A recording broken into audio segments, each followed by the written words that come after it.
panibagong araw na naman. Di ko alam kung paano ko sisimulan tong kwento na to, pero try ko na munang mag-video for today's video. Alright.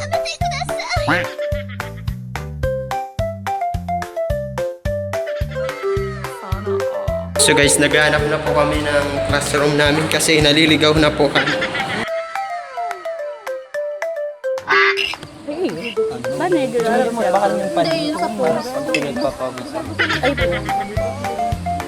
Ako na po ang nagmamay-ari ng attendance. Papahanapin ko po sila kung nasaan ako. Guys, hindi pa rin tapos ang intramurals namin. Di pa tapos, naglalaro pa ng basketball. Tara, kakain na tayo.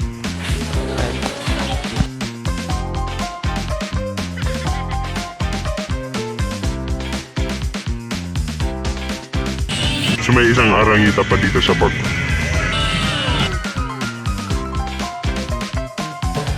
Ayan, wala pa kasi masyadong tao.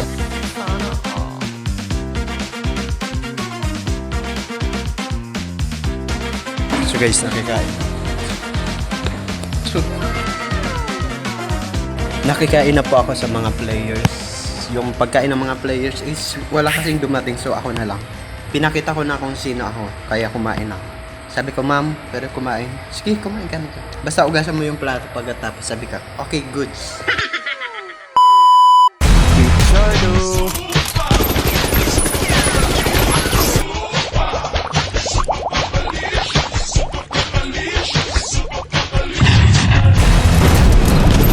Chardo.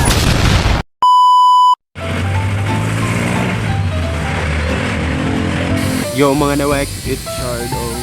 So ngayon pala is nabad trip lang ako dun sa sa driver kasi dapat 20 lang yung pamasahe ko, is ginawa niyang 30. Sabi ko,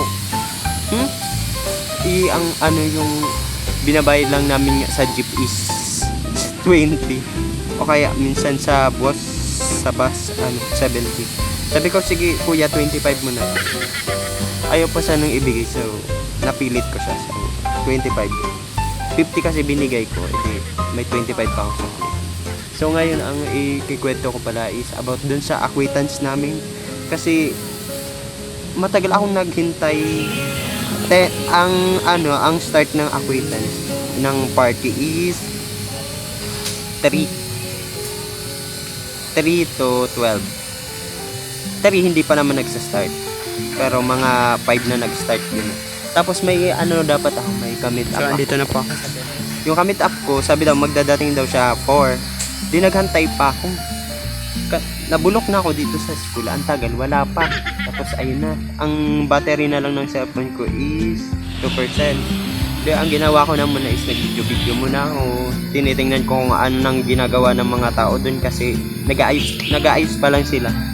Tapos hanggang mag-start na yung yung gabi na, syempre magsa-start na yun. Wala akong damit, so sabi ko sa kaklase ko, kasi pinilit ko kasi siyang pumunta dito sa school, tapos napilit ko naman. Sabi ko magdala na lang siyang damit ko para may masuot ako, kasi ang pangit ng suot kong damit. Tapos ayun, dumating naman siya ng gabi.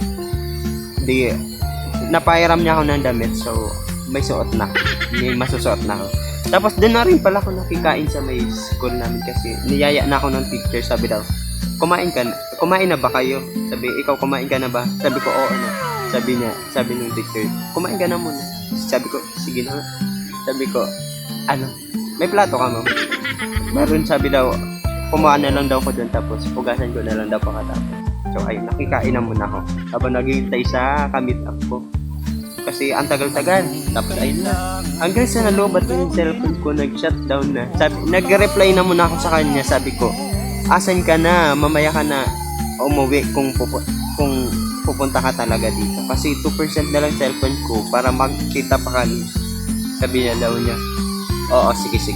Tapos, hanggang na-shutdown na yung cellphone ko.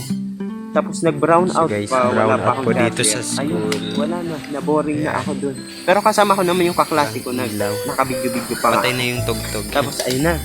Tapos ang nangyari pala doon, dahil nilobat na yung cellphone ko, di nagsayaw-sayaw na lang kami ng kaklase ko. Tapos naghiram ako doon sa cellphone niya. Yun yung ginamit namin pag sayaw-sayaw. Tapos, ayun, pinilit na lang namin mag-enjoy na kunyari. Masaya kami. Kasi dalawa lang kami sa section namin na nag-attend. Tapos, ayun. Tapos mga ilang minuto, nakita namin si Sir. Sabi namin ni Sir. Sabi ko kay Sir, Sir, tara Sir, sayaw tayo. Tapos si Sir naman, go na go si Sir. Kasi, ibang department si Sir. Tapos, ibang department din ako. Nakakaano si Sir. Nakakainis. Kung saan kami din lang. Tapos, sayaw siya ng sayaw. Sabi daw, at ang gusto na namin umuwi kasi yung sakayan is hanggang alas 8 lang. Tapos, mag-alas 12 na.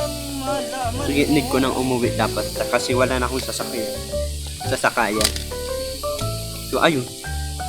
Si Sir, kung saan kami dinala dun sa sa party. Kung saan sayawan. Kasi ang daming tao.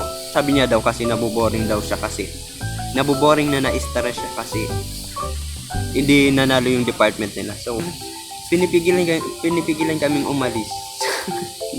Ang ginawa namin, habang nakatalikod siya, tapos may kausap ng mga estudyante, tinakbuhan namin.